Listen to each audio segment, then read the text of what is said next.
Welcome to the TopRank Marketing News Roundup. I'm Tiffani Allen. And look, I don't know about the rest of you, but I personally am Joshua Nite. Oh yeah?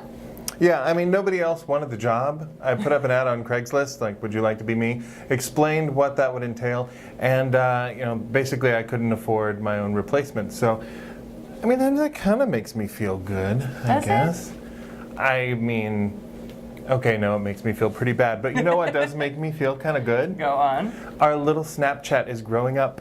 Aww. It is. It's becoming a mature platform for advertising, and that is evident in the fact that it is now offering billing based on Nielsen's digital ratings. Interesting.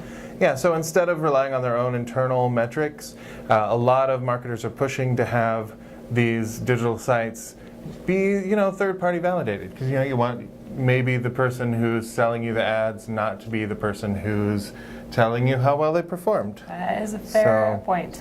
I mean, we did have Facebook with their little minor scandal, with their, oops, maybe we're miscounting our video views thing, misunderstanding, of course.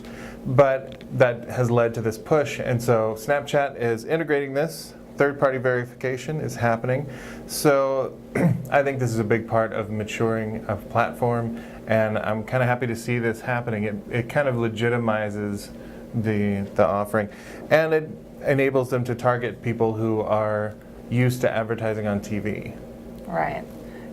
When they're maturing, my question is, I know they're starting to wear the glasses, right? Their eyes are maybe going out a little bit, but will they be smoking a pipe? I don't think that maybe like a vape. Yeah, don't do that, Snapchat. This week, TopRank and Tracker actually released a brand new report called Influence 2.0, The Future of Influencer Marketing. The aim of this report, of course, was to kind of clarify what's meant by influencer marketing, what is influencer marketing, and what does the future look like. And they're doing this, of course, through research and statistics, seeing what things are actually happening and what needs to come next. Key stats, though, what's interesting, I think, is 71% of marketers say their influencer programs are either strategic or very strategic, but only 10% of marketing budgets are allocated to influencer marketing. That seems really small for something that has pretty much a proven ROI. Absolutely. Marketers. So, putting your money where it's meant to be, good plan. There are about 55% of marketers that are looking to spend more on influencer marketing in 2017. There's a lot of really useful statistics in this study. It's very, very well thought out and well designed. I don't know who could have possibly created something this beautiful, but it's worth a read if you're interested in seeing what the next steps are for influencer marketing 2.0. Yeah, I am super proud of this thing. This is a major document to come out of TopRank Marketing, and we got Tracker in there, and also I believe we were working with Altimeter Group on that one too. Absolutely, we were. And I call them time wizards over there because they seem to know things that happened before they happened. I'm just saying, if you're standing next to Brian Solis and he shoves you out of the way, just go with it, because that means that you were about to get hit by a bus. He's good at his job. That's what I'm saying. Saving the world. I'm kind of good at my job, and my job is content creation. I didn't say my job is talking on video, because obviously that's not that great, but You're doing great. Content creation, I feel like I'm good at it, and it interests me. So I was very interested in this thing that Disruptive Advertising did just recently, because they were looking at, is more word count always better for a blog post? And historically we have said, yeah. You go like a 500-word blog post, go maybe 1,000, people go, huh. And when you get up to 1,500, then you get people going, and they put on the reading glasses and their vape pen, and they start to seriously consider what you're saying. They're like a mature adult. Exactly. They put on their Snapchat lenses like a good mature adult, as one would say. So I was interested by this because they took one of their clients and they did this kind of small-scale test. So they had a 542-word, a 1,055-word, and a 1,750-word article written on the same topic. So basically covering the same ground. They found out that for people on desktop, the longest one obviously had the longest time on the page, which is to be expected. But the middle length, that 1055, had the most people read it all the way to the bottom. So the short one, people actually petered out about halfway through, and hardly anyone completed it.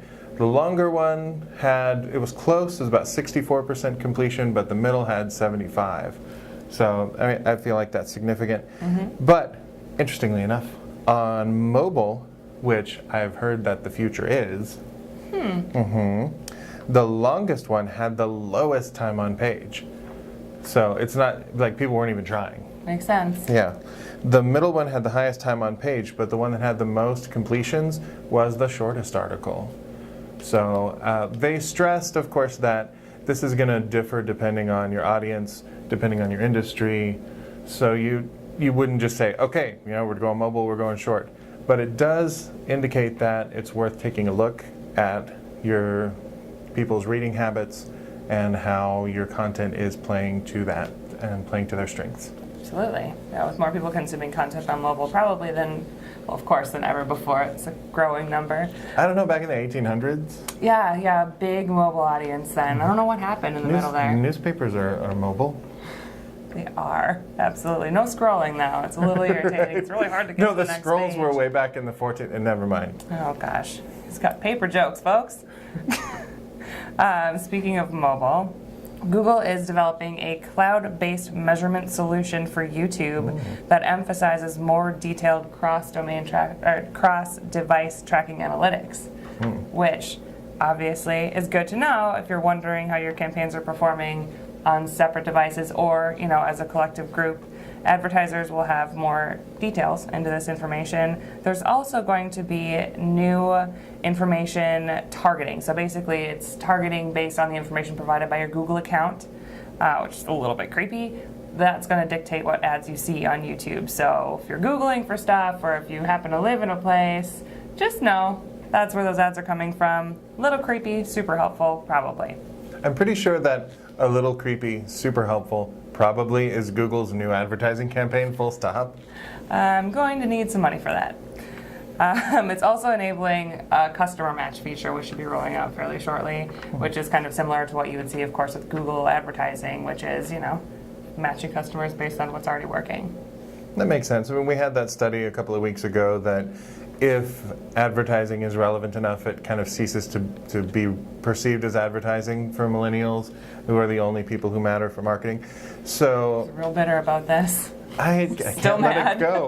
Look, they're on my lawn. They've got the roller skates and the hippity-hoppity music, and we can't make them stop. We can't stop.